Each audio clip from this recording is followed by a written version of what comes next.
যে কোনো লড়াইয়ে, যে কোনো রাজনৈতিক প্রকল্পে, যে কোনো তাজদিদের প্রক্রিয়ায় সঠিক পলিসি থাকা, সঠিক স্ট্র্যাটেজি থাকা এবং শত্রুকে সঠিকভাবে চিহ্নিত করা অত্যন্ত গুরুত্বপূর্ণ। এটা ছাড়া কখনো আপনি সফল হতে পারবেন না। এটা জজবা দিয়ে করলে হবে না, এটা আবেগ দিয়ে করলে হবে না, এটা উইশফুল থিঙ্কিং দিয়ে করলে হবে না, অথবা হিকমার নামে সুবিধাবাদের মাধ্যমে এটা করলে হবে না। কালকে যদি বনি ইসরায়েল মসজিদ আল আকসা ধ্বংস করে দেয়, কালকে যদি তারা ওখানে থার্ড টেম্পল বানানো শুরু করে, তাদের তৃতীয় মন্দির বানানো শুরু করে, কে কি করবে বলেন? গাজায় একটা হসপিটাল আছে খান ইউনুসে একটা অ্যাম্বুলেন্স আসছে, অ্যাম্বুলেন্স থেকে একটা বাচ্চা নামছে, 10-11 বছর বয়স, ওর কাছে একটা ব্যাকপ্যাক, ওখান থেকে রক্ত পড়তেছে। আল জাজিরা সাংবাদিক জিজ্ঞেস করছে যে তোমার এখান থেকে রক্ত পড়তেছে কেন, তোমার ব্যাগে কি? বলছে আমার ভাই।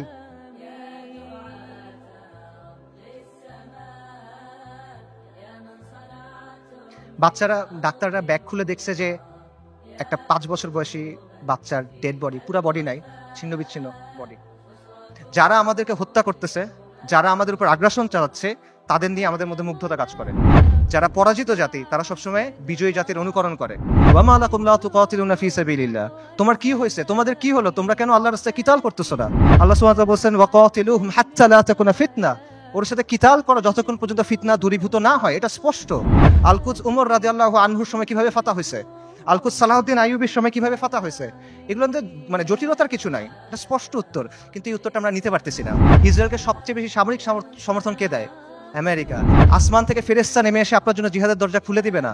আল্লাহ, আপনি আমাদের কাছ থেকে নেন, যতক্ষণ পর্যন্ত আপনি খুশি না হন আপনি আমাদের কাছ থেকে নেন, আমরা প্রস্তুত আছি।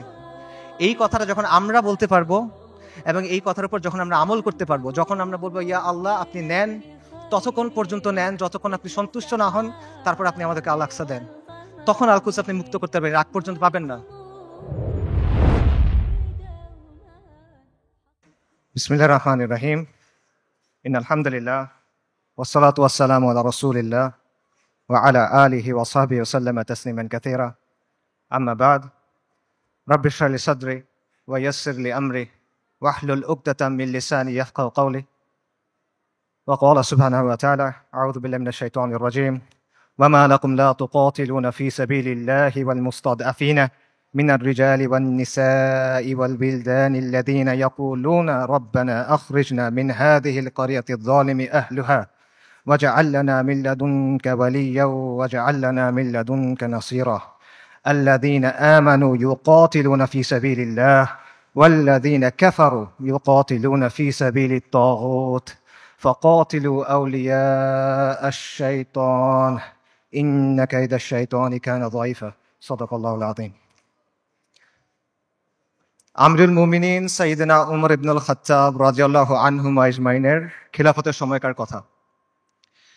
পারস্যের বিখ্যাত সেনাপতি গভর্নর হুরমুজান মুসলিমদের হাতে বন্দী।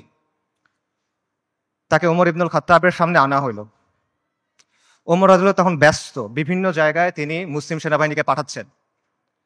তিনি হুরমুজানকে প্রশ্ন করলেন যে আমরা মুশরিকদের ভূমিতে অভিযান পাঠাচ্ছি, এ ব্যাপারে তোমার কি মতামত?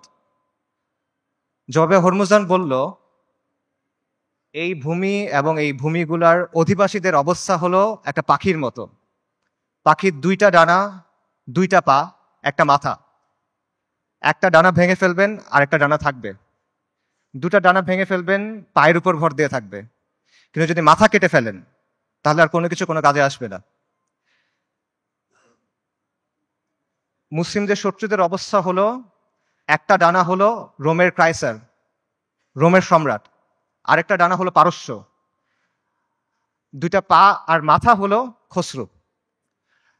আপনি যদি খসরুকে আক্রমণ করেন এই পাখি শেষ হয়ে যাবে। আপনি মুসলিমদের বলেন খসরুকে আক্রমণ করতে। ওমর রাদিয়াল্লাহু আনহু এই পরামর্শ গ্রহণ করলেন এবং ইতিহাস সাক্ষী যে এই স্ট্র্যাটেজি সফল হয়। ওমর ইবনুল খাত্তাব রাদিয়াল্লাহু আনহুমা আজমাইনের খিলাফতের সময় অর্ধেক পৃথিবীর উপর ইসলামী শাসন কায়েম হয়। যে কোনো লড়াইয়ে, যে কোনো রাজনৈতিক প্রকল্পে, যে কোনো তাজদিদের প্রক্রিয়ায় সঠিক পলিসি থাকা, সঠিক স্ট্র্যাটেজি থাকা এবং শত্রুকে সঠিকভাবে চিহ্নিত করা অত্যন্ত গুরুত্বপূর্ণ। এটা ছাড়া কখনো আপনি সফল হতে পারবেন না। এবং এই জিনিসটা করতে হবে বাস্তবতার নিরিখে, শরিয়ার আলোকে এবং নিজের সামর্থ্য অনুসারে। এটা জজবা দিয়ে করলে হবে না, এটা আবেগ দিয়ে করলে হবে না, এটা উইশফুল থিঙ্কিং দিয়ে করলে হবে না, অথবা হিকমার নামে সুবিধাবাদের মাধ্যমে এটা করলে হবে না। আমি মনে করি আজকে যে বিষয়টা নিয়ে আলোচনা, আল কুদসের মুক্তি কোন পথে, সেই আলোচনার ক্ষেত্রে এই বিষয়টা মাথায় রাখা অত্যন্ত গুরুত্বপূর্ণ। এবং আল কুদসের মুক্তি কোন পথে এই আলোচনাটাও জরুরি, কারণ ওয়ান্স এন্ড ফর অল আমাদের সামনে এটা স্পষ্ট হওয়া জরুরি যে আল কুদস কিভাবে মুক্ত হবে। গত 409 দিন ধরে গাজায় আমাদের মুসলিম ভাই বোনদের হত্যা করা হচ্ছে, তাদের উপর হত্যাযজ্ঞ চলতেছে, তাদের উপর ধ্বংসযজ্ঞ চলতেছে। শিশুদের হত্যা করা হচ্ছে, নারীদের হত্যা করা হচ্ছে, বৃদ্ধদের হত্যা করা হচ্ছে, পুরুষদের তো হত্যা করা হচ্ছেই। তারা মারা যাচ্ছেন বুলেটের আঘাতে, বোমার আঘাতে, ধ্বংসস্তূপের নিচে চাপা পড়ে, শ্বাসরুদ্ধ হয়ে, জ্যান্ত আগুনে পুড়ে, চিকিৎসার অভাবে, ওষুধের অভাবে, অনাহারে, না খেতে পেয়ে। বাসা বাড়ি থেকে শুরু করে হসপিটাল, ইউনিভার্সিটি, রিফিউজি ক্যাম্প, কোনো কিছু বাকি নাই। ইহুদিরা সব জায়গায় হামলা করতেছে।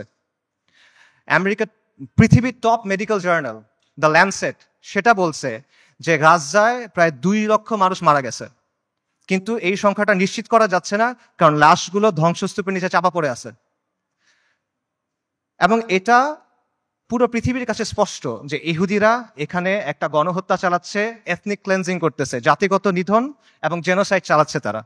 খোদ ICJ, international court of justice, তারা বলছে গাজায় যেটা হচ্ছে এটা গণহত্যা হিসেবে কোয়ালিফাই করতে পারে। অ্যান্ড ইয়েট কেউ কিছু করে নাই। এটা সবার চোখের সামনে হচ্ছে, এটা কোনো পাথরের নিচে হচ্ছে না, কোনো গর্তের ভিতরে হচ্ছে না, কোনো অন্ধকার কোনায় হচ্ছে না। এটাকে বলা হচ্ছে the world's most televised genocide.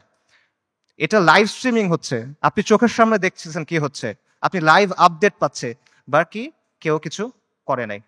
আন্তর্জাতিক আইন, মানবাধিকার, আন্তর্জাতিক সম্প্রদায়, জাতিসংঘ কেউ কিছু করে নাই, তারা এখানে নিষ্ক্রিয় দর্শক।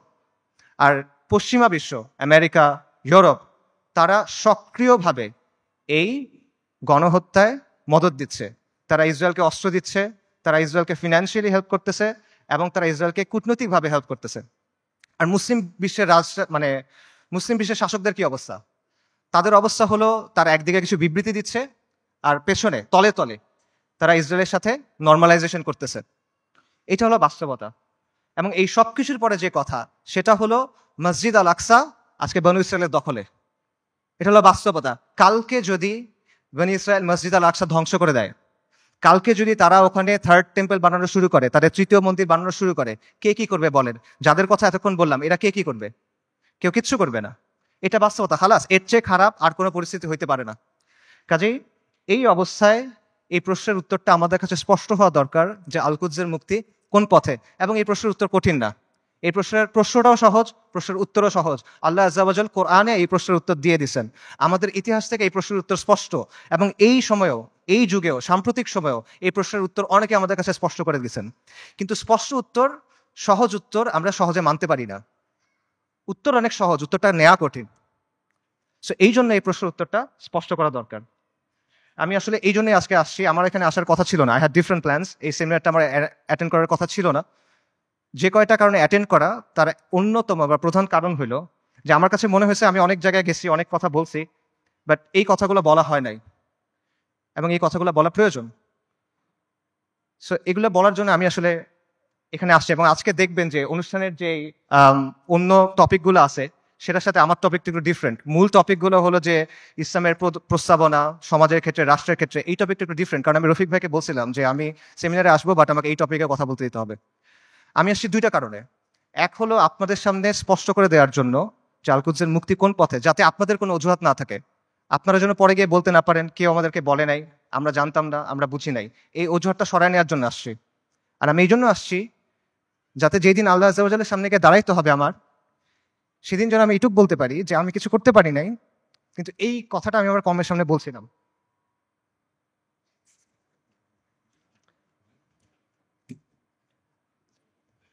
আল কুদসের মুক্তি কোন পথে, এই আলোচনাটা ঢুকার আগে কয়েকটা বিষয় একটু ক্লিয়ার করা দরকার।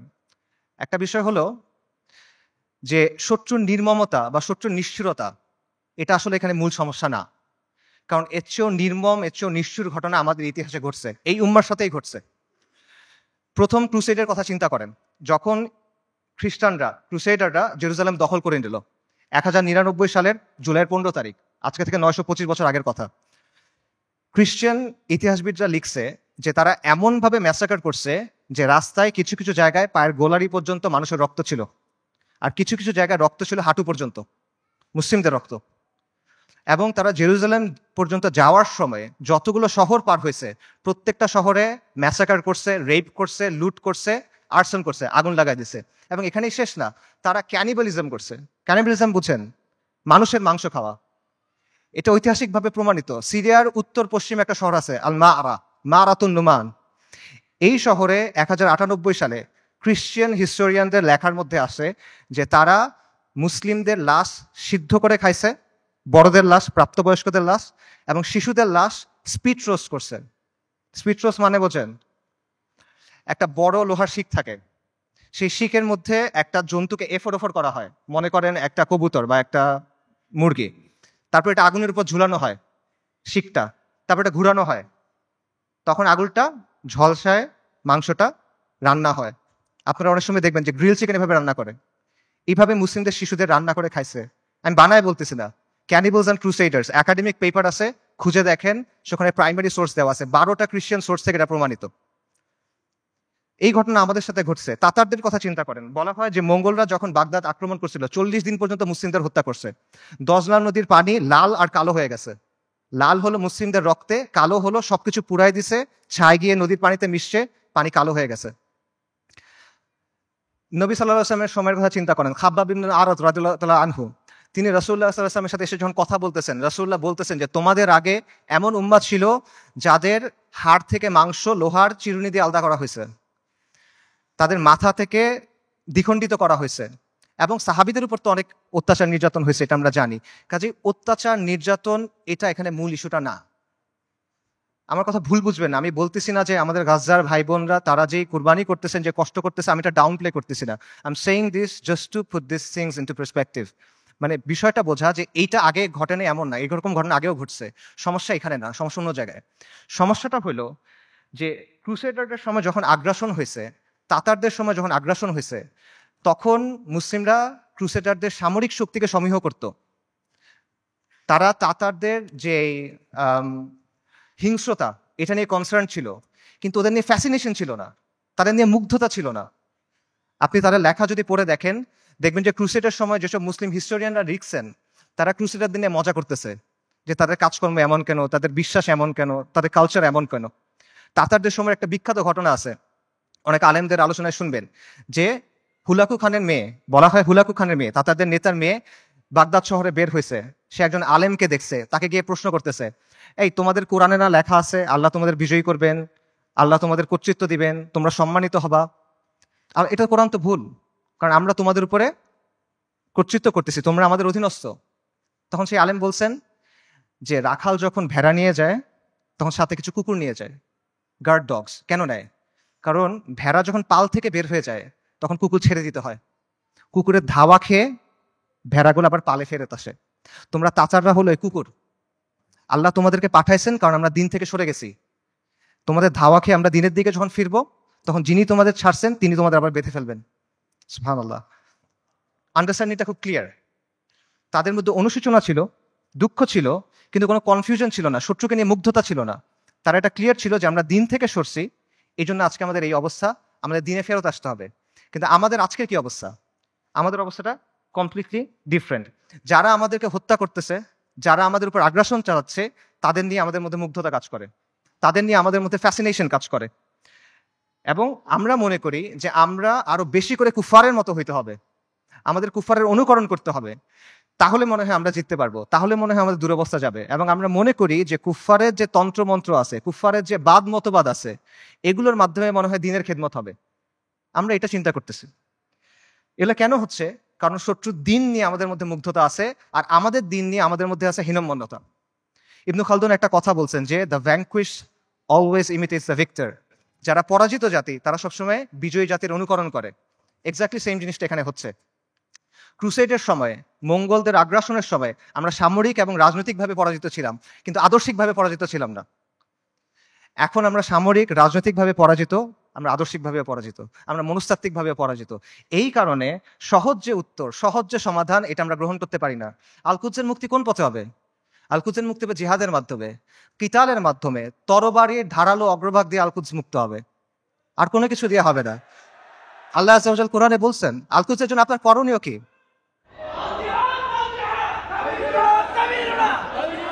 আল্লাহ আযজা ওয়া জাল বলছেন কোরআনে, আল কুদসের জন্য আপনার কমপ্লেন কি? সূরা নিসার আয়াতটা আমি পড়ছি, ওয়া মা লাকুম লা তুকাতিলুনা ফি সাবিলিল্লাহ। তোমার কি হয়েছে, তোমাদের কি হলো, তোমরা কেন আল্লাহর রাস্তায় কিতাল করতেছো না? এই জিনিসটা স্পষ্ট। আল্লাহ সুবহানাহু ওয়া তাআলা বলছেন, ওয়া আইদ্দু লাহুম মাসতাতাতুম মিন কুওয়া, তোমরা প্রস্তুত করো তাদের সে জিহাদের জন্য। আল্লাহ সুবহানাহু ওয়া তাআলা বলছেন, ওয়া কাতিলুহুম হাত্তা লা তাকুনা ফিতনা, ওর সাথে কিতাল করো যতক্ষণ পর্যন্ত ফিতনা দূরীভূত না হয়। এটা স্পষ্ট। আল কুদস উমর রাদিয়াল্লাহু আনহুর সময় কিভাবে ফাতা হয়েছে, আল কুদস সালাহউদ্দিন আইয়ুবীর সময় কিভাবে ফাতা হয়েছে, এগুলো মানে জটিলতার কিছু নাই, এটা স্পষ্ট উত্তর। কিন্তু এই উত্তরটা আমরা নিতে পারতেছি না, এবং আমাদের মধ্যে কনফিউশন আছে। ঠিক আছে, জিহাদ হবে, জিহাদটা কিভাবে হবে? আপনি ফিলিস্তিনে গিয়ে জিহাদ শুরু করবেন নাকি? ওমর রাদিয়াল্লাহু আনহুর সময় কি ফিলিস্তিনে জিহাদ শুরু হয়েছিল, নাকি ফিলিস্তিনে গিয়ে জিহাদ শেষ হয়েছিল? সালাহউদ্দিন আল আইয়ুবীর সময় জিহাদ কি ফিলিস্তিনের দরজায় শুরু হয়েছিল, না জিহাদ ফিলিস্তিনের ভেতরে গিয়ে শেষ হয়েছিল? এই প্রশ্নগুলোর উত্তর সোজা। আপনি কি জিহাদ ফিলিস্তিনে গিয়ে শুরু করবেন, নাকি জিহাদ করতে করতে করতে গিয়ে আল্লাহ এক সময় আল আকসাকে আমাদের হাতে দিবেন ইনশাআল্লাহ? এই প্রশ্নগুলোর উত্তর সোজা, কিন্তু আবারও এই সহজ উত্তরটা আমরা নিতে পারি না। কারণ এই যে আমাদের পরাজিত মানসিকতা, এটা আমাদের আচ্ছন্ন করে রাখছে, এটার বাইরে আমরা বের হইতে পারতেছি না। আমাদের চিন্তার মধ্যে কিছু জট লেগে আছে। যখনই আমরা ক্লিয়ারলি একটা জায়গায় যেতে চাচ্ছি, ওই জটগুলোর জন্য আমরা কনক্লুশনে পৌঁছাতে পারতেছি না। সুফিদের একটা কথা আছে যে আপনি যখন কোনো গ্লাসে বিশুদ্ধ পানি দিবেন, তার আগে ওই গ্লাস থেকে ময়লা ফেলে দিতে হবে। সো আপনি যদি ঠিক অ্যান্সারটা দিবেন, তার আগে ভুল অ্যান্সারটা সরাই নিতে হবে। এই জন্য আমি মূল অ্যান্সারে যাচ্ছি, তার আগে অল্প কিছু বিষয় কভার করি। আমাদের মাথায় কিছু জট লেগে আছে, সেই জটগুলো ক্লিয়ার করার চেষ্টা করি। প্রথম যে জটটা খুলতে হবে সেটা হলো, আল কুদসের ইস্যুর নিয়মতান্ত্রিক কোনো সমাধান নাই, এটার কোনো অনুমোদিত সমাধান নাই, এটার কোনো বৈধ সমাধান নাই। বর্তমান বিশ্ব ব্যবস্থার অধীনে যতগুলো নিয়মতান্ত্রিক পথ আছে, যতগুলো বৈধ পথ আছে, যতগুলো অনুমোদিত পথ আছে, এগুলো কোনোটা দিয়ে ফিলিস্তিন মুক্ত হবে না। আর যেই পথে ফিলিস্তিন মুক্ত হবে, আল কুদস মুক্ত হবে, এটা কোনোদিনও এই বিশ্ব ব্যবস্থায় বৈধ পথ হবে না। এটা কখনো তারা মেনে নিবে না। এটা সবসময় তাদের চোখে অপরাধ থাকবে, এটা সবসময় তাদের চোখে অবৈধ থাকবে, এবং এটা সবসময় তাদের চোখে সন্ত্রাস হিসেবে গণ্য হবে। এটা হলো রিয়ালিটি। এটা চিন্তা করেন যে যে জাতিসংঘ আর যেই আন্তর্জাতিক আইনের মাধ্যমে ইসরায়েলের প্রতিষ্ঠা হলো, সেই জাতিসংঘ আর সেই আন্তর্জাতিক আইন দিয়ে আপনি কিভাবে আল কুদস মুক্ত করবেন? ইসরায়েল রাষ্ট্র প্রতিষ্ঠিত হয়েছে কিভাবে? জায়নিস্ট আন্দোলনের মাধ্যমে, ব্রিটিশদের সাহায্যে, আমেরিকার সাহায্যে, আন্তর্জাতিক আইন আর জাতিসংঘের ফ্রেমওয়ার্কের মধ্যে। এই বিশ্ব ব্যবস্থা, এটা ইসরায়েলকে জন্ম দিছে, এবং এই বিশ্ব ব্যবস্থা ইসরায়েলকে টিকায় রাখছে। তাহলে এই বিশ্ব ব্যবস্থার অধীনে যতগুলো সম্ভাব্য সমাধান আছে, কোনোটা দিয়ে আপনি ইসরায়েলকে সরাইতে পারবেন না। সম্ভাব্য সমাধান কি বলেন? One state solution, two state solution. একটা রাষ্ট্র হবে, ইহুদি রাষ্ট্র, সেখানে সবাই থাকবে, অথবা একটা ইহুদি রাষ্ট্র, একটা ফিলিস্তিনি রাষ্ট্র। এই তো সলিউশন। দুই ক্ষেত্রে তো ইসরায়েল থাকতেছে, খালি সীমানার হেরফের হচ্ছে। কাজে এইভাবে আপনি যদি পুরা আল কুদসকে মুক্ত করতে চান, আপনি বিশ্ব ব্যবস্থার অধীনে নিয়মতান্ত্রিক কোনো বৈধ পথ নাই, এটা স্পষ্টভাবে বুঝতে হবে। তথাকথিত আন্তর্জাতিক আইন, মানবাধিকার, এসব মেনে আপনি আল কুদসকে মুক্ত করতে পারবেন না। এগুলো হলো আপনার জন্য বাধ্যতামূলক, ওদের জন্য অপশনাল। ইসরায়েল কতগুলো মানবাধিকার ভঙ্গ করছে, ইসরায়েল কতগুলো আন্তর্জাতিক আইন ভঙ্গ করছে, আমেরিকা ইরাক আর সিরিয়াতে কি করছে, ফ্রান্স এখন আফ্রিকাতে কি করতেছে, ইভেন জাতিসংঘের যে শান্তিরক্ষা বাহিনী, এর আগে সুদান, হাইতি, লাইবেরিয়া, কঙ্গো, এসব জায়গায় গিয়ে সাধারণ মানুষকে রেপ করতেছে। এগুলো মানবাধিকার লঙ্ঘন না? আন্তর্জাতিক আইনের ভঙ্গ হয় না এখানে? কার কি হয়েছে? কিচ্ছু হয় নাই। এটা ওরা বানাবে, আপনি মানবেন, এটা ওরা মানার জন্য না। আপনি এগুলো বিশ্বাস করে বসে আছেন, লাভ নাই। এগুলো দিয়ে ওরা আপনার হাত দুই পেছনে বেঁধে রাখবে, তারপর ইসরায়েল এসে আপনাকে জবাহ করবে। এরা আমাদেরকে নারী অধিকারের কথা বলবে, শিশু অধিকারের কথা বলবে, মানবাধিকারের কথা বলবে, পর্দার সমালোচনা করবে, নিকাবের সমালোচনা করবে, শরিয়ার সমালোচনা করবে। তারপর আমাদের বইয়ের মধ্যে এলজিবিটি ঢুকাবে। কিন্তু যখন লিটারেলি হাজার হাজার নারী, শিশু, বৃদ্ধ মারা যাচ্ছে, জেনোসাইড হচ্ছে, এথনিক ক্লেন্সিং হচ্ছে, তখন এরা এসে কি বলবে? Israel has the right to defend itself, we must condemn Hamas. এই তো অবস্থা। এটা হলো আন্তর্জাতিক আইন এবং মানবাধিকারের অবস্থা। আমেরিকাতে একজন বিখ্যাত দায়ী ছিলেন, মালিকা শাবাজ, ম্যালকম এক্স, এই নামে চিনবেন অনেকে। ওনার একটা কথা আছে, খুব বিখ্যাত কথা, এবং আমি মনে করি এই কথাটা আমাদের সবার বোঝা উচিত। উনি বলছেন, we want freedom by any means necessary, we want justice by any means necessary, we will strike at injustice by any means necessary. অর্থাৎ মুক্তির জন্য, মর্যাদার জন্য, সম্মানের জন্য, অন্যায় বন্ধ করার জন্য যা যা করা প্রয়োজন তা সবই করতে হবে। সহজ। ম্যালকম এক্স আফ্রিকান আমেরিকান ছিলেন, পশ্চিমা বিশ্বের বাস্তবতা উনি খুব কাছ থেকে দেখছেন, এবং ওনার মধ্যে হীনমন্যতা ছিল না, জাতে ওঠার টেন্ডেন্সি ছিল না, ওনার এই চিন্তা ছিল না যে আমার কৈফিয়ত দিতে হবে। তাই উনি সহজ কথাটা সহজে বলে দিয়েছেন। তো এই কথাটা আপনারা বুঝতে হবে, যদি আপনি মুক্তি চান, যদি আপনি মাথা উঁচু করে বাঁচতে চান, তাহলে you have to get it by any means necessary. এটা মাথার মধ্যে গেঁথে নেন, এটা মনের মধ্যে খোদাই করে নেন যে আন্তর্জাতিক আইন, জাতিসংঘ, মানবাধিকার এগুলা মেনে কিয়ামত পর্যন্ত আপনি আল আকসাকে মুক্ত করতে পারবেন না। এটা অনেকে বুঝবেন, ঠিক আছে, জাতিসংঘ দিয়ে আল আকসা মুক্ত হবে না, তাহলে মুক্ত হবে কিভাবে? অনেকগুলো মুসলিম দেশ আছে, এই মুসলিম দেশগুলোকে আমাদের সামাজিক অর্থনৈতিকভাবে শক্তিশালী করতে হবে, সামরিকভাবে শক্তিশালী করতে হবে, তাহলে মনে কোনো এক সময় আলকুদস মুক্ত হয়ে যাবে। না, এভাবেও হবে না। এরকম রাষ্ট্র যেগুলো আছে গত 1 বছরে তারা কি করছে বলেন? এরকম কিছু রাষ্ট্রের নাম বলেন। ইউএই, কাতার, সৌদি আরেবিয়া, তুরস্ক, এরা এই রাস্তাতেই আছে, তাই না? আচ্ছা, তারা কি করছে বলেন? সর্বপ্রথম যে রাষ্ট্র ইসরায়েলের সাথে নর্মালাইজেশন করছে, প্রথম যে রাষ্ট্রগুলো করছে তার মধ্যে একটা হলো ইউএই। ইসরায়েলকে সবচেয়ে বেশি অস্ত্র সাপ্লাই দেয় আমেরিকা। সেই অস্ত্র ইসরায়েলে পৌঁছায় কিভাবে? যে রুটগুলো ব্যবহার হয়ে পৌঁছায় তার একটা হলো কাতারে। গাজায় যে অস্ত্র দিয়ে আপনার ভাই বোনকে হত্যা করা হচ্ছে, সেই অস্ত্র এসে প্রথমে পৌঁছাচ্ছে কাতারে। সৌদি আরব কি করতেছে? একদিকে পেছনে নর্মালাইজেশনের চেষ্টা করতেছে, আরেকদিকে মরুভূমির মধ্যে কনসার্ট হচ্ছে। ইসরায়েলের চ্যানেল 13 একটা প্রতিবেদন আছে, সেখানে বলা হয়েছে যে যখন লোহিত সাগরে ব্লকেট দিল হুথিরা, ইয়েমেনের হুথিরা যখন লোহিত সাগরে ব্লকেট দিল, তখন ইসরায়েলে কার্গো গেছে কিভাবে? দুবাই, জর্ডান এবং সৌদি আরবের মধ্য দিয়ে। আর যারা এগুলোর বিরুদ্ধে কথা বলার মতো মানুষ, সেই হকপন্থী ওলেমায়ে কেরাম, শত শত ওলেমায়ে কেরাম গত 7-8 বছর ধরে তাদের জেলে। আর তুরস্কের কথা আপনি বলবেন, মানে তুরস্কের অনেক রেটরিক আছে, অনেক কথা তুরস্কের বিরুদ্ধে বললে অনেকে মন খারাপ করেন। আমাকে বলেন যে তুরস্কের বাস্তবতা কি? তুরস্ক কি করছে আমাকে বলেন। তুরস্কের বাস্তবতা হলো তুরস্ক নেটো সদস্য। তুরস্কের বাস্তবতা হলো তুরস্কের মিলিটারি আইডিএফ এর সাথে জয়েন্ট মিলিটারি এক্সারসাইজ করে। সো আপনি যদি মনে করেন যে এইটার মাধ্যমে হবে, এটা আসলে অবাস্তব চিন্তা ভাবনা। এই রাষ্ট্রগুলো, এই শাসনগুলো আন্তর্জাতিক বিশ্ব ব্যবস্থার অংশ, এগুলোর সাথে আপোষ করে তারা টিকে থাকে। এবং আধুনিক মুসলিম রাষ্ট্রগুলো, তথাকথিত মুসলিম রাষ্ট্রগুলোর যে শাসন ব্যবস্থা, এটা হলো ঔপনিবেশিক শাসন ব্যবস্থার ধারাবাহিকতা। আমাদের এখানে ইসলামী শাসন ছিল, ফিরিঙ্গিরা এসে তাদের শাসন ব্যবস্থা চাপাই দিছে, এখন এই রাষ্ট্র এবং এই শাসকরা সেটাই কন্টিনিউ করতেছে। এটা হলো রিয়ালিটি। কাজে বিশ্ব ব্যবস্থা যদি দুর্বল হয়, এই শাসকদের মস্তক কেঁপে উঠবে। এবং বিশেষ করে আরবের যে রাজতন্ত্রগুলো আছে বা মনার্কিগুলো আছে, তারা ক্ষমতায় আছে এবং টিকে আছে প্রথমে ব্রিটেনের সাথে আপোষ করার মাধ্যমে, এখন আমেরিকার সাথে আপোষ করার মাধ্যমে। এগুলো বাস্তবতা, এই বাস্তবতা অস্বীকার করার কোনো সুযোগ নেই। এগুলো ঐতিহাসিকভাবে প্রমাণিত সত্য কথা। কাজেই এরা কখনোই এমন কোনো কাজ করবে না যেটা এই বিশ্ব ব্যবস্থার বিরুদ্ধে চায়। তারা যদি আন্তরিকভাবে চায়ও, তাহলে তারা এটা করতে পারবে না। তারা অ্যাট বেস্ট এটা ম্যানেজ করতে পারবে, এবং এটি তারা চেষ্টা করে ম্যানেজ করা, যে 2 লক্ষ মানুষ মারা গেছে, আমরা একটা বিবৃতি দিব, এইটুকুই তারা করবে। এইটাই ম্যানেজ করার চেষ্টা করবে তারা। কাজেই এটা সত্য, মুসলিমদেরকে অর্থনৈতিকভাবে শক্তিশালী হতে হবে, রাজনৈতিকভাবে শক্তিশালী হতে হবে, সামরিকভাবে শক্তিশালী হতে হবে, কোনো প্রশ্ন নাই, কিন্তু পরাধীন অবস্থায় না। আমরা মনে করি আমরা স্বাধীন হয়েছি, আমরা স্বাধীন হই নাই, আমরা এখনো পরাধীন অবস্থায় আছি। পরাধীন অবস্থায় আপনার জিডিপি যত হোক, আপনার রাস্তা যত সুন্দর হোক, আপনার দেশে যত স্কাইস্ক্রেপার থাকুক, ইট ডাজন্ট ম্যাটার। আপনি পরাধীন, ওই টাকা আপনার হাতে নাই, ওই অস্ত্র আপনার হাতে নাই, ওই শক্তি আপনার হাতে নাই। সো এই বিষয়টা বুঝতে হবে যে আপনি আগে মুক্ত হইতে হবে, তারপরে এই শক্তি। এবং এখানে আরেকটা পজিশন আছে, অনেকে যেটা মনে করেন যে ঠিক আছে, জাতিসংঘ দিয়ে হবে না, মুসলিম রাষ্ট্র দিয়ে হবে না, কিন্তু মুসলিম সেনাবাহিনীগুলো দিয়ে হবে। এই সেনাবাহিনীগুলো, বিশেষ করে আরবের যে সেনাবাহিনীগুলো আছে, ফিলিস্তিনের কাছাকাছি যে সেনাবাহিনীগুলো আছে, এরা হয়তোবা সাহায্য করবে। এবং আপনারা দেখবেন যে যখনই এই ম্যাসাকারগুলো হয়, ইসরায়েল তো পিরিয়ডিক্যালি এটা করে, কিছুদিন পরপরই এটা হয়, তখনই এরকম হ্যাশট্যাগ থাকে, যেমন আর্মিস টু আল আকসা, যে আর্মিগুলাকে আল আকসাকে মুক্ত করবে। এটা অবাস্তব চিন্তা ভাই। আমি আপনাকে ইয়েমেনের তাগুত আলী আব্দুল্লাহ সালের একটা কথা বলি। আলী আব্দুল্লাহ সালে একবার বলছে একটা সাক্ষাৎকারে যে এইসব আর্মির কাজ হলো মানুষকে দমন করা। যদি জনগণ আমার বিরুদ্ধে বিদ্রোহ করে, আমি আর্মি দিয়ে জনগণকে দমন করব। এর বাইরে এদের আর কোনো কাজ নাই, এটা শোর জন্য। জনগণকে রক্ষা করা এই সেনাবাহিনীর কাজ না। এটা হলো আলী আব্দুল্লাহ সালের কথা। সে একটা মিথ্যাবাদী, কিন্তু সে এখানে সত্য বলছে। এটি হলো বাস্তবতা। আপনি দেখেন যে এই আর্মিগুলোকে প্রশিক্ষণ দেওয়া হয়েছে, অস্ত্র দেওয়া হয়েছে, অর্থায়ন করেছে কেন? এই আরব শাসকদের মস্তক টিকায় রাখার জন্য এবং মুসলিমদের পায়ের নিচে রাখার জন্য, ইসলামকে দমন করার জন্য। এটা হলো বাস্তবতা। এবং এই আর্মিগুলো আসলে যাবে কেমনে আল আকসা পর্যন্ত বলেন তো? ইসরায়েলের চারপাশে যে দেশগুলো আছে, এগুলো তো ইসরায়েলকে রক্ষা করতেছে। আপনি যাবেন কেমনে ওখানে? আপনি তো বাংলাদেশ থেকে যেতে পারবেন না ওখানে, তাই না? আপনার ওই জায়গার থেকেই ওখানে যেতে হবে। তো তারা যাবে এটা কেমনে? এবং যখন আপনি যে বলতেছেন এই আর্মিগুলো ক্ষমতা নিবে বা তারা কাজ করবে, এগুলো তো অলরেডি হয়েছে, এটার বাস্তবতা আমরা দেখছি। মিশরে কি হয়েছে জামাল আব্দুল নাসেরের সময়?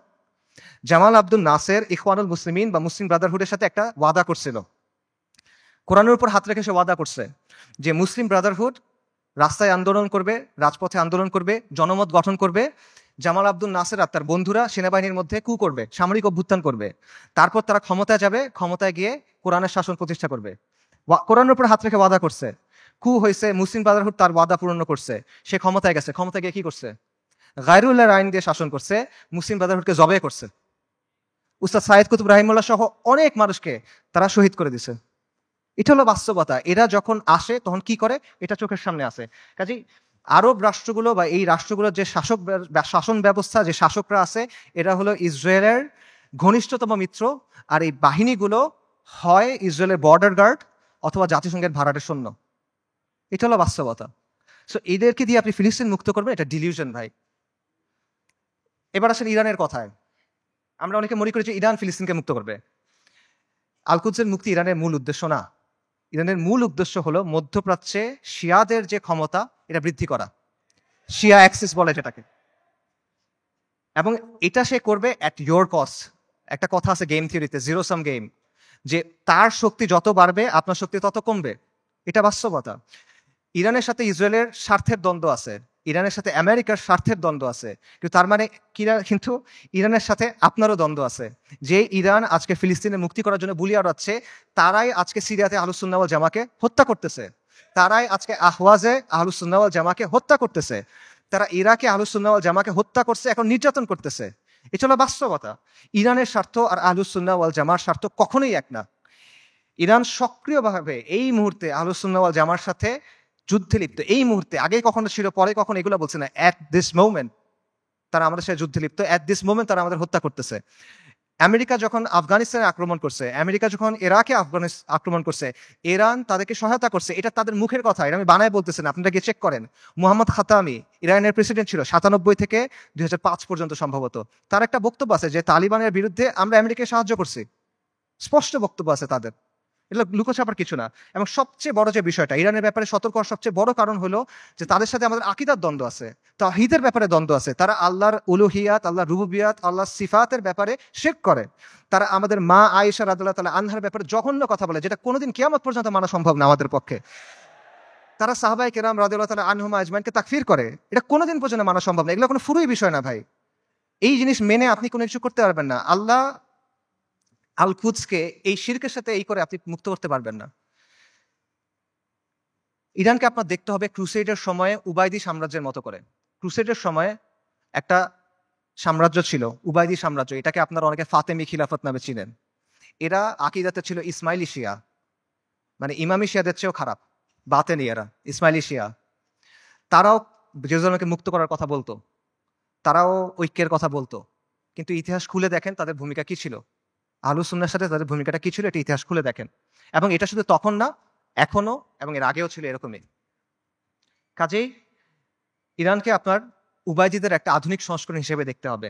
তবে credit where credit is due, ইরানের কিছু অর্জন আছে যেটা আমাদের নাই, এটা আপনার স্বীকার করতে হবে। শিয়া স্বার্থের জন্য গত 4 দশকে ইরান যেটা করতে পারছে, কোনো সুন্নি শক্তি সেটা এখনো করতে পারে নাই, এটা বাস্তবতা। শিয়াদের আছে একটা রাষ্ট্র আছে, তাদের একটা জিওপলিটিক্যাল প্রজেক্ট আছে। মধ্যপ্রাচ্যে আহলুস সুন্নাহর এরকম কোনো কিছু এখনো নাই। বৈশ্বিকভাবে ফিলিস্তিন ইস্যু ব্যবহার করে ইরান প্রতিরোধের একটা রেটরিক তৈরি করছে, এক ধরনের সফট পাওয়ার তৈরি করছে। এটা আমরা তৈরি করতে পারি নাই, এগুলো বাস্তবতা। এই ক্রেডিট তাকে আপনি দেন, এই অর্জন স্বীকার করেন, কোনো সমস্যা নাই। কিন্তু এই রেটরিকে মজে গিয়ে আপনি মনে করেন না যে তারা হলো উম্মার অগ্রসেনারী। আপনি মনে করেন না যে সে এসে আপনার সহযোগী হবে। এটা যদি আমরা মনে করি তাহলে এটা ভুল হবে, এবং এই ভুলের মাসুল আমাদের দিতে হবে। আরেকটা বিষয় মাথায় রাখেন, সেটা হলো আল-কুদস পবিত্র, এটা ইসলাম ছাড়া আর কোনো কিছু দিয়ে মুক্ত হবে না। বাংলাদেশে একটা দল আছে জাসদ, জাতীয় সমাজতান্ত্রিক দল। 80-র দশকে এই দলের অনেক মানুষ ফিলিস্তিনে গেছিল লড়াই করতে। আপনারা জানেন কিনা আমি জানি না। মেজর জলিলের নাম শুনছেন, উনি জাসদের সাথে ছিল। ওনার মাধ্যমে অনেকে তখন সেখানে গিয়ে লড়াই করছিল। এই যে ইয়াসির আরাফাতদের যে দল ছিল পিএলও, এটার সাথে তারা ওখানে গিয়ে লড়াই করছিল, এগুলো ডকুমেন্টেড। তো এই জাসদ বা এই পিএলওর হাতে আল্লাহ কখনো আল-কুদসের মুক্তি দিবেন না। মূলহিত কমিউনিস্ট সেকুলারিস্ট ন্যাশনালিস্টদের হাতে আল্লাহ আল-কুদসকে দিবেন না। আল-কুদস মানে কি? আল-কুদস মানে পবিত্র। পবিত্র জিনিস মানুষ আল্লাহ অপবিত্রদের হাতে দিবেন না, অসম্ভব। যেই বিজয় আল্লাহ প্রথমে দিচ্ছেন আল ফারুকের কাছে রাদিয়াল্লাহু আন, যেই বিজয় আল্লাহ দিচ্ছেন সালাহউদ্দিনের কাছে, এটা আল্লাহ কোনো কমিউনিস্টকে দিবেন না, এটা আল্লাহ কোনো জাতীয়তাবাদীকে দিবেন না। এটা যদি মুক্ত হয়, এটা ইসলামের নামে মুক্ত হবে। যতদিন পর্যন্ত ইসলামের নাম না আসবে, এটা যদি আপনি বাহ্যিকভাবে মনে হয় মুক্ত হয়েছে, তাও এটা আসলে মুক্ত হবে না। এবং এখানে এটাও বুঝেন যে ফিলিস্তিনের মানুষরা নিজে নিজে আল-কুদসকে মুক্ত করতে পারবে না। ঠিক আছে, আমরা সবাই ফিলিস্তিনের জিহাদ সমর্থন করি, সবাই সমর্থন করে, এটা কমিউনিস্টরাও সমর্থন করে, কিন্তু ফিলিস্তিনের মানুষ নিজেরা, গাজার মানুষ খালি গাজাতে লড়াই করতেছে, আল-কুদস মুক্ত হবে না। পশ্চিম তীরের মানুষ শুধু পশ্চিম তীরে লড়াই করতেছে, ফিলিস্তিন মুক্ত হবে না, এটা সম্ভব না। উমর রাদিয়াল্লাহু আনহুর সময় আবারও চিন্তা করেন, ইতিহাসের কথা চিন্তা করেন, ফিলিস্তিন কি ভেতর থেকে মুক্ত হয়েছিল না বাইরে থেকে গিয়ে মুক্ত করা হয়েছিল? সালাহউদ্দিন আর আইয়ুবের সময় চিন্তা করেন, ফিলিস্তিন ভেতর থেকে মুক্ত হয়েছিল না বাইরে থেকে গিয়ে মুক্ত করা হয়েছিল? বাইরে থেকে মুক্ত করতে হবে। এক্স্যাক্টলি এখন আপনার তাই করতে হবে, বাইরে থেকে যোদ্ধা বাহিনী গিয়ে ফিলিস্তিনকে মুক্ত করে আনতে হবে। কিন্তু এখানে সমস্যাটা হলো যে বাইরে থেকে যে যারা যাবে, তারা যাবেটা কিভাবে? ইসরায়েল একটা 4-5 লেয়ারের সিকিউরিটি কমপ্লেক্সের ভেতরে বসে আছে। সহজ করে বলি, ইসরায়েল যেতে হলে আপনার 4টা বা 5টা পাহাড় টপকাইতে হবে। এভাবে চিন্তা করেন, মনে করেন আফ্রিকার কোনো অঞ্চলে আপনি টাইম মেশিনে করে সালাউদ্দিন আল আইয়ুবী এবং নুরুদ্দিন জিঙ্গি রাহিমাহুমুল্লাহ তাদেরকে নিয়ে আসলেন, তাদের বাহিনীকে নিয়ে আসলেন, তাদেরকে অত্যাধুনিক অস্ত্র দিলেন এবং তাদের একটা মিশন দিলেন, তোমাদের কাজ হলো আবার জেরুজালেম মুক্ত করো, আগে একবার করছিলে আবার করো। তারা যদি এই কাজটা করতে চায়, তাদের কে কে বাধা দিবে চিন্তা করেন। প্রথমে ওইখানকার তথাকথিত মুসলিম শাসক বাধা দিবে, তাদের বাহিনী বাধা দিবে, সেই শাসকদের কিছু অনুগত নামধারী আলেম থাকবে, তারা বাধা দিবে, তারা বলবে এরা খারেজি, তারা বলবে এরা তাকফিরি, তারা বলবে এরা উগ্র, তারা বলবে এরা বাঘি। এগুলো বলে অনেকে মাইন্ড করেন, এগুলো বাস্তবতা। আপনারা ভিডিও দেখেন, মিশরের এক বিখ্যাত মুফতি, নাম বললে সবাই চিনবেন, এই বিখ্যাত মুফতি বলছে যে অক্টোবর 7 তারিখ যে আক্রমণ করা হয়েছে, এটা খারেজিদের মতো আক্রমণ হয়েছে, এবং এটা যাদের সামনে বলছে সেই তরুণরা তাকে ভয়ঙ্কর অ্যাগ্রেসিভ একটা স্লোগান দিছে, তখন গালি দিছে বেসিক্যালি, আমি বলতে চাচ্ছি না, আপনাকে ইউটিউবে খুঁজে দেখেন, এগুলো বাস্তবতা। প্রথমে ওই শাসকরা এবং তার বাহিনীরা তাদেরকে বাধা দিবে, তারপর তাদের অনুগত নামধারী আলেমরা, হকপন্থী আলেম অবশ্যই না, নামধারী আলেমরা বাধা দিবে। তারপর কি হবে?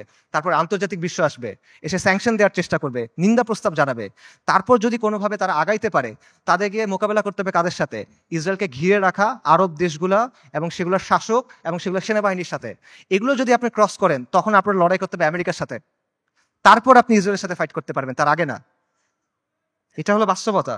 আজকে যদি কোনো সুন্নি রাজনৈতিক শক্তি তৈরি হয়, মনে করেন উত্তর পূর্ব আফ্রিকাতে কোনো সুন্নি দল ইসলামী ইমারত কায়েম করলো, তারা এখন আল-কুদস পর্যন্ত যাইতে চায়, তাদেরকে এই 4-5টা পাহাড় টপকায় ওখানে যেতে হবে।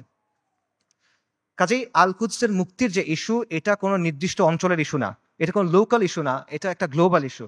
এটা সম্পর্ক পুরো বিশ্ব ব্যবস্থার সাথে। এবং আপনি চিন্তা করে দেখেন যে ইসরায়েল রাষ্ট্র অস্তিত্ব আসলো কিভাবে।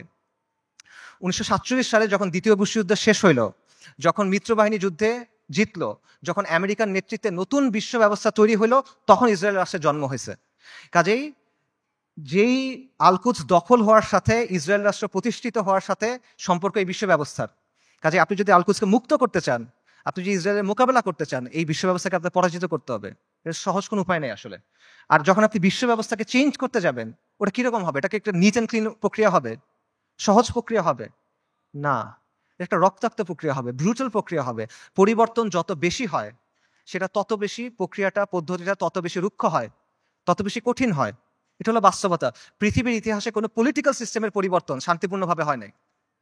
পলিটিক্যাল সিস্টেম, আপনি একটা ওয়ার্ল্ড সিস্টেমের কথা বলতেছেন, ওয়ার্ল্ড অর্ডারের কথা বলতেছেন, এটা শান্তিপূর্ণভাবে হবে না। কিন্তু আমরা এভাবেই চিন্তা করি।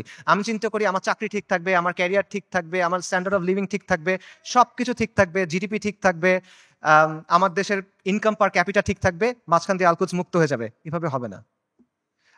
আমাদের সবাইকে কুরবানি করতে হবে। এটা সস্তা কিছু না ভাই।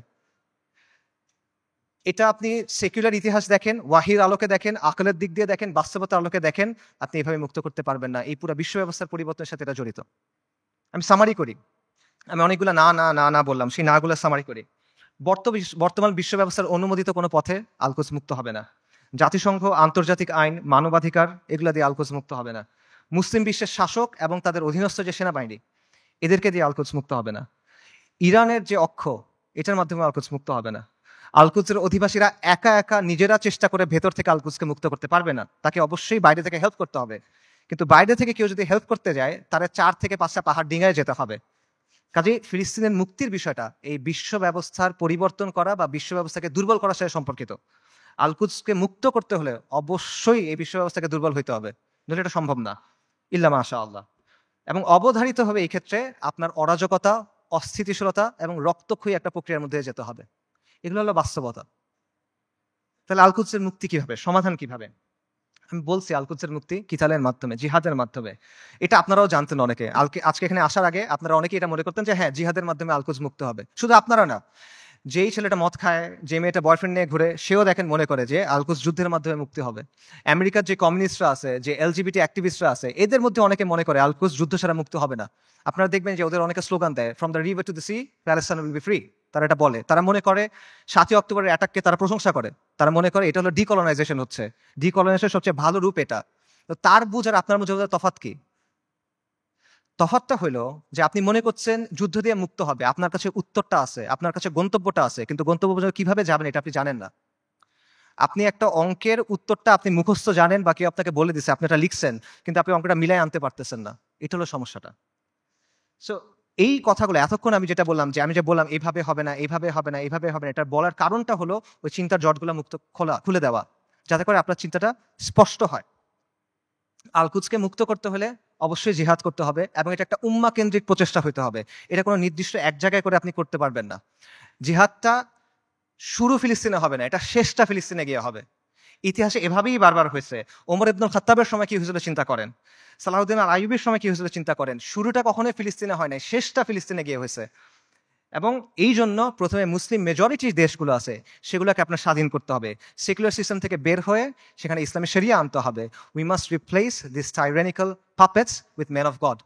মুত্তাকিদের দিয়ে ওই জায়গায় ইসলামী শরিয়া আনতে হবে, তা না হলে আপনি মুক্ত করতে পারবেন না। এটা হলো বাস্তবতা। এবং এই পরিবর্তনটা, এটা একটা বৈপ্লবিক পরিবর্তন। এটা ব্যালট বক্স দিয়ে আসবে না, এটা কোনোদিনও ব্যালট বক্সে দিয়ে আসবে না। অনেক চেষ্টা করা হয়েছে, আসবে না। সেটা আফগানিস্তানে যেভাবে আসবে, সব জায়গায় এভাবে আসবে, এটা জরুরি না। স্থান, কাল, পাত্র, প্রেক্ষাপট ভেদে পরিবর্তন আসতে পারে, কিন্তু পরিবর্তনটা বৈপ্লবিক হইতে হবে। এটা আপোষের কোনো পরিবর্তন হইলে হবে না। এবং মূল বিষয়টা সিম্পল, কিছু ভূখণ্ডের উপর আহলুস সুন্নাহ ওয়াল জামাত তামকিন লাগবে, শাসন কর্তৃত্ব লাগবে। তারপর সেই ভূখণ্ডগুলোকে ঘাঁটি হিসেবে ব্যবহার করে আপনাকে সামরিক শক্তি তৈরি করতে হবে। তারপর ধাপে ধাপে জিহাদের মাধ্যমে আল কুদসকে মুক্ত করতে পারবেন। এটা হলো অ্যান্সার। এবং এই তামকিন অর্জনের কাজটা সব মুসলিম ভূখণ্ডে আপনি একসাথে করতে পারবেন না, কারণ সব মুসলিম ভূখণ্ডের অবস্থা এক না। আপনি চিন্তা করেন, বাংলাদেশে ইসলামী ইমারত হওয়া আর সিরিয়াতে ইসলামী ইমারত হওয়া কখনো একরকম না। বাংলাদেশ আর ইসরায়েলের মধ্যে বা আল কুদসের মধ্যে 6টা দেশ আছে: Jordan, Iraq, Iran, Afghanistan, Pakistan এবং মোদির ভারত। আনরিয়েলিস্টিক, আপনি ওখান থেকে যেতে পারবেন না। কিন্তু সিরিয়ার সাথে ডিরেক্ট বর্ডার আছে। কাজেই এই বাস্তবতা বুঝতে হবে যে কোন জায়গায় ফোকাস করতে হবে, কোনভাবে কাজ করতে হবে। তবে মূল সমাধান ওই জায়গাতেই, যেটা আমি আবারও বলতেছি, আল কুদসের নিকটবর্তী মুসলিম ভূখণ্ডে তামকিন অর্জন করতে হবে, শাসন কর্তৃত্ব অর্জন করতে হবে। তারপর সেগুলোকে কেন্দ্র হিসেবে ব্যবহার করে সামরিক শক্তি বৃদ্ধি করতে হবে। তারপর ধাপে ধাপে জিহাদের মাধ্যমে আল আকসার দরজায় গিয়ে পৌঁছাতে হবে।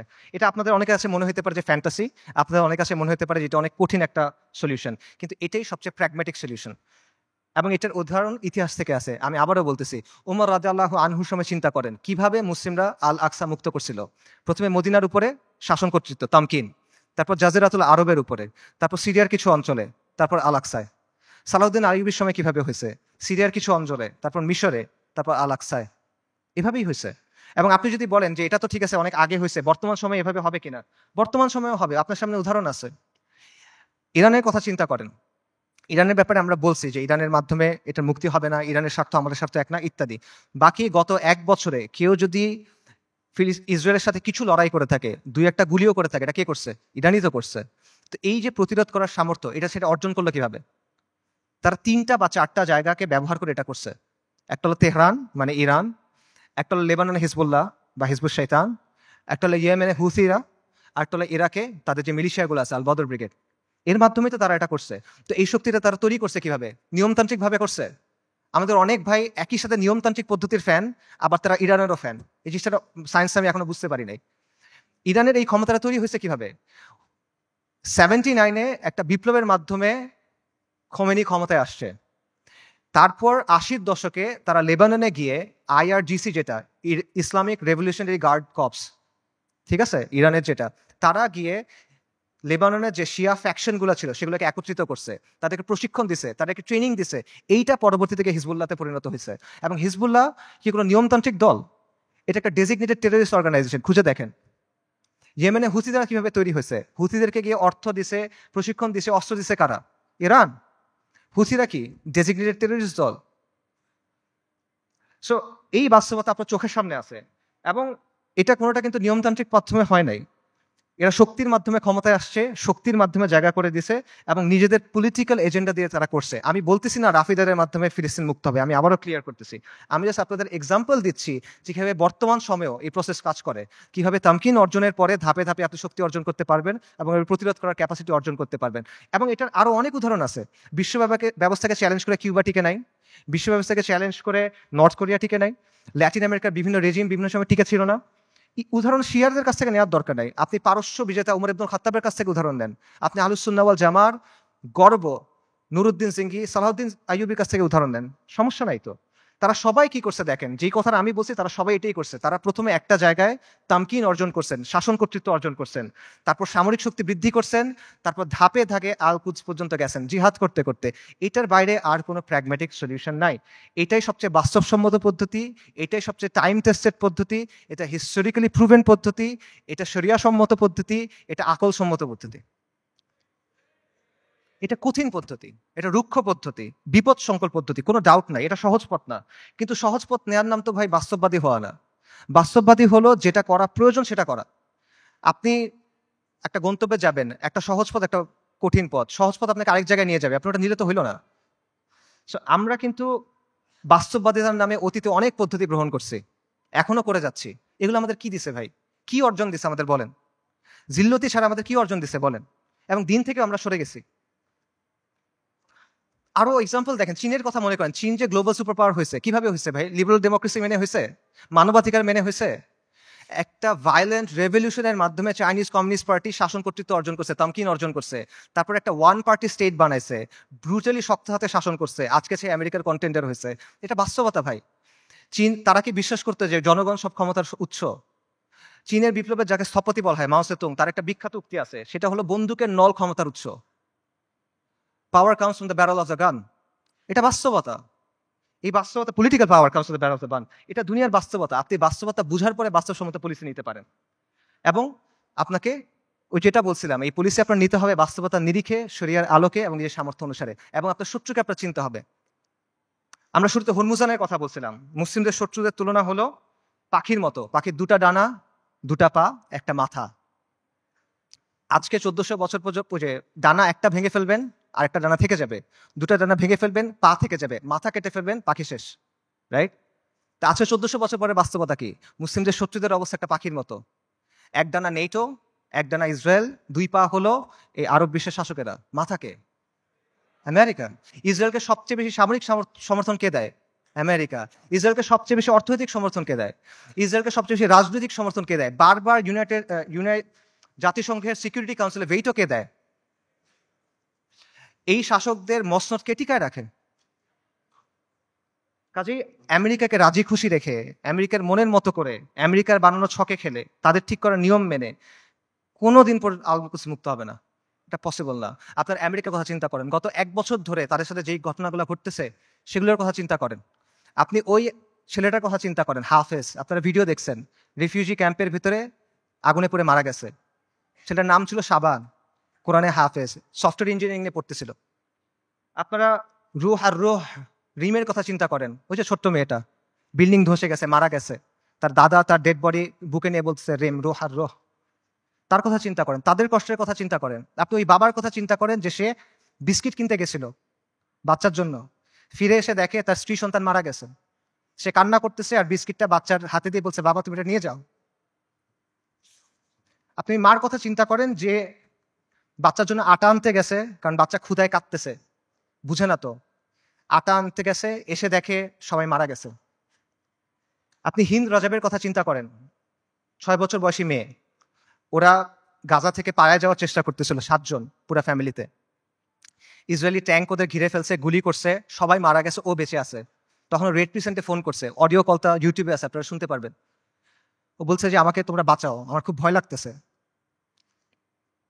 ওর সব পাশে সবাই মারা গেছে, বাবা মা সবাই মারা গেছে, 6 বছর বয়সী একটা মেয়ে।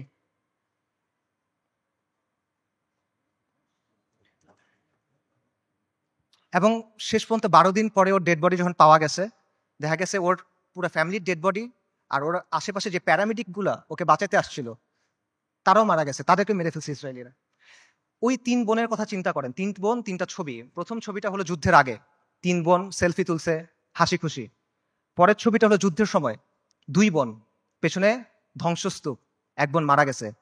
পরের ছবি 1 বোন, তার হাতে একটা বড় পলিথিন, গার্বেজ ডিসপোজাল ব্যাগ আছে না, কালো রঙের বড় পলিথিন, ওরকম বড় পলিথিন। পলিথিনে কি? তার বোনের ডেড বডি, পুরো বডি নাই, ছিন্ন বিচ্ছিন্ন হয়ে গেছে ওই ডেড বডি। গাজায় একটা হসপিটাল আছে খান ইউনুস, খান ইউনুসে একটা অ্যাম্বুলেন্স আসছে, অ্যাম্বুলেন্স থেকে একটা বাচ্চা নামছে, 10-11 বছর বয়স, ওর কাছে একটা ব্যাকপ্যাক, ওখান থেকে রক্ত পড়তেছে। আল জাজিরা সাংবাদিক জিজ্ঞেস করছে যে এখানে তোমার এখান থেকে রক্ত পড়তেছে কেন, তোমার ব্যাগে কি?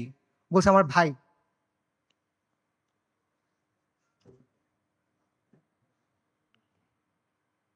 বাচ্চারা, ডাক্তাররা ব্যাগ খুলে দেখছে যে একটা 5 বছর বয়সী বাচ্চার ডেড বডি, পুরা বডি নাই, ছিন্ন বিচ্ছিন্ন বডি। আপনারা ওই মার কথা চিন্তা করেন যে গেছে, যে তার পুরা ফ্যামিলি মারা গেছে, সে এসে জিজ্ঞেস করছে আমাকে লাশগুলো দাও, আমি দাফন কি করব। তাকে 3টা পলিথিন দিছে, কারণ ডেড বডি নাই, ছিন্ন বিচ্ছিন্ন হয়ে গেছে সব, 3টা পলিথিন দিছে। আপনারা ওই বাচ্চাটার কথা চিন্তা করেন, বিল্ডিং ধসে পড়ছে, খুলি ফেটে গেছে, কোটর থেকে চোখ বের হয়ে আসছে, এবং ওই নিষ্প্রাণ চোখ এই নিষ্প্রাণ পৃথিবীর দিকে তাকায় আছে। এদের কষ্টের কথা চিন্তা করেন। এই কষ্ট শুধু তাদের, কষ্ট আমাদের না। আমরা না এক উম্মা, এক উম্মা এক দেহের মতো, এরকম না? আমাদের স্পষ্ট করে না ওই কষ্ট। এই যে কষ্টটা কি আমাদের যে কষ্টটা হবে তার চেয়ে বেশি কষ্ট? আমাদের যে কষ্ট ওটা কি এর চেয়ে বেশি কষ্ট? যদি এটা বেশি কষ্ট মনে হয় তাহলে আমি আরেকটা কষ্টের কথা বলি, এটা শোনেন। ওই দিনের কথা মনে করেন যেই দিন আল্লাহর সামনে আপনাকে দাঁড়াতে হবে। ইদা দুক্কাতিল আরদু আরদান দাক্কান দাক্কা ওয়া জাআ রাব্বুক ওয়াল মালাকু সাফফান সাফফা ওয়া জিআ ইয়াওমাইযিন বিজাহান্নাম। পৃথিবী চূর্ণ বিচূর্ণ হয়ে যাবে, বালির মতো হয়ে যাবে। আপনার প্রতিপালক আসবেন এবং মালাইকারা আসবে সারিবদ্ধভাবে, এবং জাহান্নামকে আপনার সামনে আনা হবে। ওই দিন আল্লাহ আপনাকে প্রশ্ন করবেন, আমাদেরকে প্রশ্ন করবেন, কি জবাব দিবেন আল্লাহকে বলেন? ফায়াউমাইযিন লা ইউআযযিবু আযাবাহু আহাদ ওয়া লা ইউসিকু ওয়াসাকাহু আহাদ। আল্লাহ ওই দিন যেভাবে আযাব দিবেন ওভাবে আর কেউ দেয়া নাই। আল্লাহ ওই দিন যেভাবে বাঁধবেন ওভাবে আর কেউ বাঁধে নাই। কি বলবেন আল্লাহকে তখন? আল্লাহ আপনাকে যদি জিজ্ঞেস করেন তুমি কি করছিলে, আপনি কি জবাব দিবেন বলেন? এই কষ্ট বেশি না দুনিয়াতে আপনার যে কষ্ট হবে সেটা বেশি? লা ইলাহা ইল্লাল্লাহ। এত কিছুর পরও দেখেন আল কুদসের মানুষ ঈমান, ইস্তিকামাত এবং সবরের কি দৃষ্টান্ত স্থাপন করছে। একজন বৃদ্ধা বলতেছে আমাদের জান, মাল, সন্তান সবকিছু আল্লাহর জন্য কুরবান। মৃত্যু যদি আল কুদসের জন্য হয় তাহলে এটা সুন্দর মৃত্যু। ইনশাআল্লাহ কিয়ামত পর্যন্ত আমরা রিবাদ করে যাব। এটা সস্তা কিছু না, এটা রাসূলুল্লাহ সাল্লাল্লাহু আলাইহি ওয়াসাল্লামের ইসরা ওয়াল মিরাজের জায়গা। আমরা বাইতুল মাকদিসের অধিবাসীরা প্রস্তুতি আছি, কুরবানি করার জন্য প্রস্তুতি আছে, যত কুরবানি লাগে আমরা করব। ওই বাবার কথা চিন্তা করেন, হাসপাতালে একই দিনে 2 বাচ্চা মারা গেছে, 2 ছেলে মারা গেছে। উনি বলতেছেন আলহামদুলিল্লাহ, এটা জিহাদের ভূমি, এটা রিবাতের ভূমি, আমাদের যা কিছু আছে সব আল্লাহর জন্য। আল্লাহ আমাদের খালেক, উনি আমাদের তৈরি করছেন, উনি আমাদের পাঠাইছেন, উনি নিয়ে যাবেন, ওনার যা খুশি উনি করবেন, আমরা এটাতে খুশি, আমরা এটার উপর সবর করব।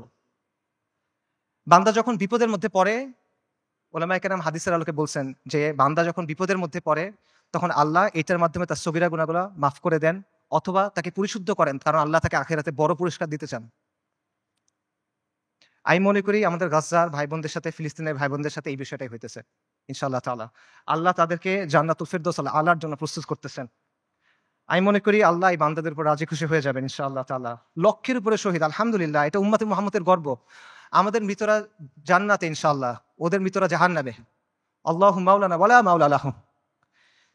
ওই বৃদ্ধের কথা চিন্তা করেন যিনি ধ্বংসস্তূপের মাঝখানে দাঁড়ায় বলতেছেন আমরা আজও এখানে দাঁড়ায় আছি এবং আমরা এখানে পর্যন্ত থাকবো। এই ভূখণ্ড বরকতময়, এই ভূখণ্ডের অধিবাসীরা বরকতময়। আমাদের চারপাশে চূড়ান্ত ধ্বংসযজ্ঞ হয়েছে, কিন্তু আমরা তাও এখান থেকে নড়বো না, আমরা আল্লাহর দিন থেকে নড়বো না। আমরা অটল পাহাড়ের মতো, আমরা উজ্জ্বল তারার মতো। এবং আমি বলবো যে হ্যাঁ, পুরা বিশ্ব সাক্ষ্য দিচ্ছে তারা ইমানের ক্ষেত্রে অটল পাহাড়ের মতো। পুরা বিশ্ব সাক্ষ্য দিচ্ছে তারা ইস্তিকামাতের ক্ষেত্রে উজ্জ্বল তারার মতো, এবং পুরা বিশ্ব সাক্ষ্য দিচ্ছে আপনি এবং আমি কাপুরুষ। পুরা বিশ্ব সাক্ষ্য দিচ্ছে আপনি আর আমি অক্ষম। পুরা বিশ্ব সাক্ষ্য দিচ্ছে আপনি আর আমি নিষ্ক্রিয়। ইসরায়েলের এক সোলজারের ভিডিও আছে, সে বলতেছে, ইংলিশে বলতেছে, আমেরিকান জিও। সে বলতেছে আমরা গাজাকে পরিষ্কার করতেছি, আমরা গাজাকে প্রস্তুত করতেছি, কারণ আমাদের রাজা আসবে, আমাদের মাসিহ আসবে, আমরা তাকে মুকুট পরানোর জন্য প্রস্তুত হচ্ছি, আমরা তৃতীয় মন্দির বানানোর জন্য প্রস্তুত হচ্ছি। তাদের মাসিহকে আল মাসিহ আদ-দাজ্জাল। বনী ইসরাইল মসজিদ আল আকসার সামনে নাচতেছে, উল্লাস করতেছে, স্লোগান করতেছে, স্লোগান দিচ্ছে, তারা বলতেছে মুহাম্মদ মারা গেছে।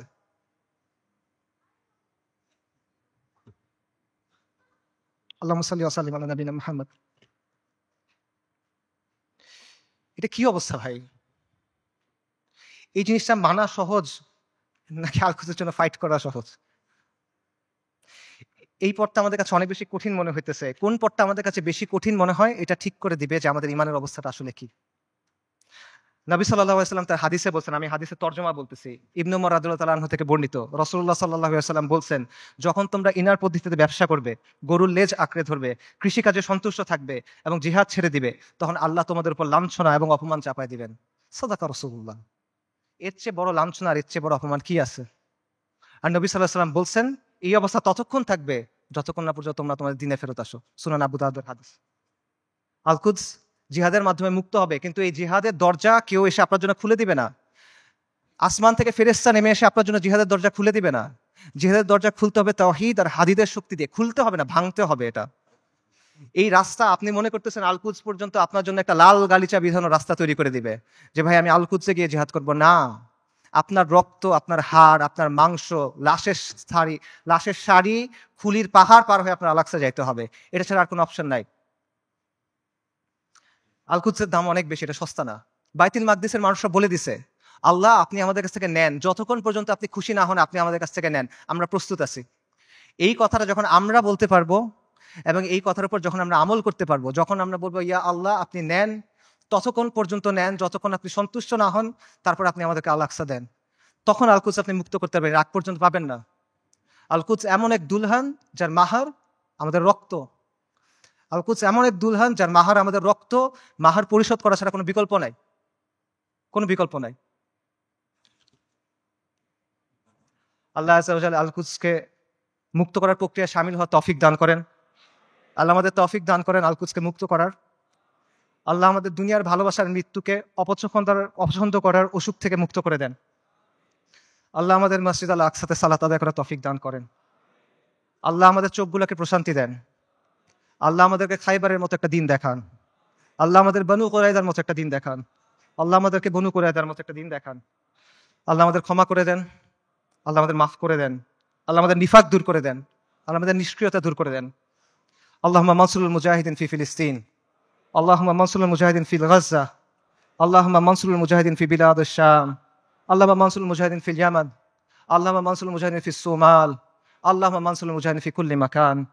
আল্লাহুম্মা রযুকনি শাহাদাতান ফি সাবিলিক। আল্লাহুম্মা রযুকনি শাহাদাতান ফি সাবিলিক। আল্লাহুম্মা ইন্নী আসআলুকা কাতলান ফি সাবিলিক। আল্লাহুম্মা ইন্নী আসআলুকা কাতলান ফি সাবিলিক। আল্লাহুম্মা ফাশহাদ। এই বক্তব্যে যদি ভালো কিছু থাকে এটা আল্লাহর পক্ষ থেকে, যা কিছু খারাপ, যা কিছু ভুল এটা আমার আর শয়তানের পক্ষ থেকে। ওয়া মা আলাইনা ইল্লাল বালাগ। আসসালামু আলাইকুম ওয়া রাহমাতুল্লাহ।